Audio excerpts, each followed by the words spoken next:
SEC latest filing in Ripple lawsuit to go public date announced. In their continuing legal battle against Ripple, the United States Securities and Exchange Commission has submitted their first remedy brief. In an X post today, prominent XRP lawyer James K. Phelan brought attention to the fact that the SEC's opening brief and supporting materials pertaining to remedies were filed under seal. The public will have access to these documents once the appropriate redactions have been applied, even though they were filed under seal. On March 25, the SEC and Ripple Labs will have a meeting and confer to discuss the appropriate redactions. The SEC is required to submit a redacted version of its remedies brief to the public docket by March 26th, following the implementation of these redactions. Notably, the parties' sealing demands from earlier this week are being met by this action. Similarly, when Ripple opposes next month, the parties will follow the same procedure. Ripple is scheduled to submit its sealed response to the SEC's initial remedies brief on April 22. Meeting and conferring to determine which redactions are required will take place by April 23. By April 24, a publicly filed version of the objection will have been redacted. Furthermore, the SEC will utilize the identical procedure to submit its response to Ripple's objection. The joint sealing plan states that following the May 6th sealed reply, the two sides will meet and confer to make redactions by May 7th and then file the amended version by May 8th to ensure the confidentiality of both parties and third parties' sensitive information. The sealing proposals are set. One example is the necessity for Ripple to secure its financial data and contracts pertaining to the sale of XRP to institutional clients following the December 2020 lawsuit filing. As a reminder, the SEC sought Ripple's financial records for the years 2022-2023, as well as the post-complaint contracts that regulate institutional sales, in order to bolster its case during the remedies phase of the litigation. Some industry insiders have hypothesized that the SEC was seeking these records in order to support its case that Ripple's XRP sales pertaining to ODL also constitute investment contracts, so allowing the court to levy a heavier fine on the business. The court ruled that Ripple broke the law by selling XRP to institutional clients for $770 million. However, leading cryptocurrency specialist Zach Rector has estimated that if the court considers ODL sales to be securities, the business may face penalties of up to $3 billion. But prominent attorney John Detton said that Ripple wouldn't pay more in fines than it has already spent on legal representation, roughly $200 million when he made the prediction.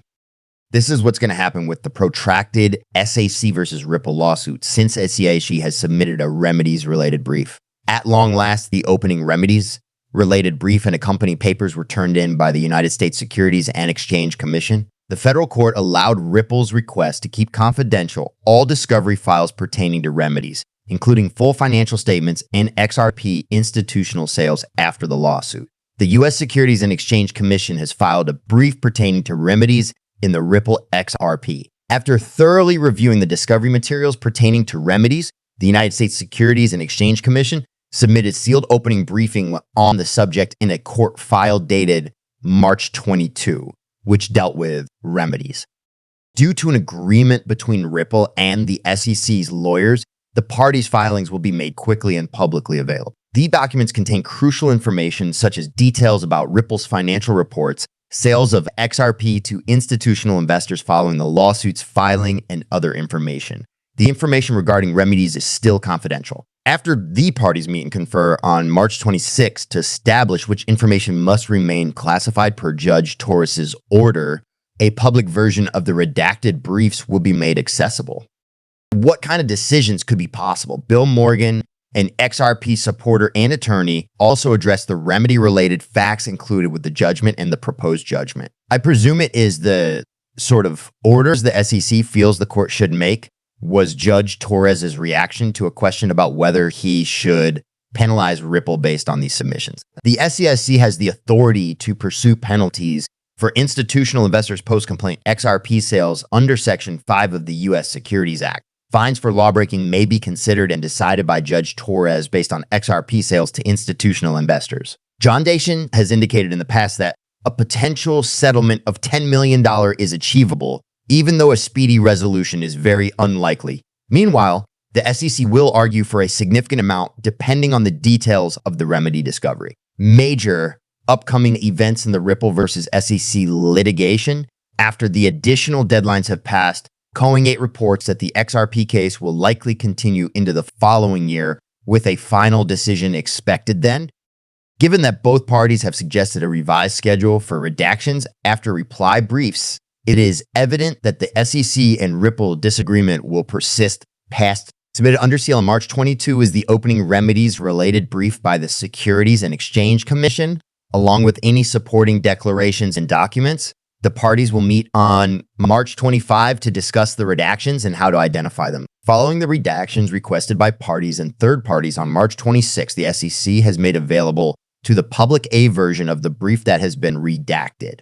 On Tuesday, April 22, Ripple will submit a redacted version of its opposition brief along with supporting evidence. May 6 is the day set for the CCA to submit its sealed response brief. Parties and third parties are kindly asked to make written moves and oppositions about the sealing details in the files no later than May 20th. In their fight against the U.S. Securities and Exchange Commission, the CEO and CTO of Ripple have the theorem's backing. Both Stuart Alderati, Chief Legal Officer of Ripple, and Brad Garlinghouse, Chief Executive Officer, have publicly stated their support for Ethereum and the CFD. A securities regulator has begun investigating the Ethereum Foundation in an effort to classify the cryptocurrency as a security. However, the Commodity Futures Trading Commission is opposed to this categorization on the grounds that ETH is best understood as a commodity. Just like with XRP, Brad Garlinghouse predicted that Ethereum would defeat the SEC. Finally, Stuart Alderati asked the U.S. Congress to step in. If you remember, Empower Oversight has taken legal action by suing the U.S. Securities and Exchange Commission this shit for allegedly ignoring the transfer documents that would have shown why former Director William Hyman, former SEC Chair Jay Clayton said Ethereum wasn't a security. Meanwhile, XRP has lost almost 2 cents in value in the last 24 hours, and it is now trading at roughly 61 cents. Skepticism among traders persists despite a 40 drop in trading volumes over the past 24 hours. Investors are still interested in Ripple's native coin, CP, despite the fact that its trading performance has been very volatile as of late, and there are ongoing legal disputes involving cryptocurrencies. A lot of the current cryptocurrency market excitement has revolved around the XRP ledger's new automated market maker, XRPL. Everyone in the cryptocurrency world, including the XRP community, has been waiting patiently for this to happen. In the meantime, Ripple's chief tech officer has piqued the interest of crypto market enthusiasts by disclosing specific safety guidelines about the MA features application.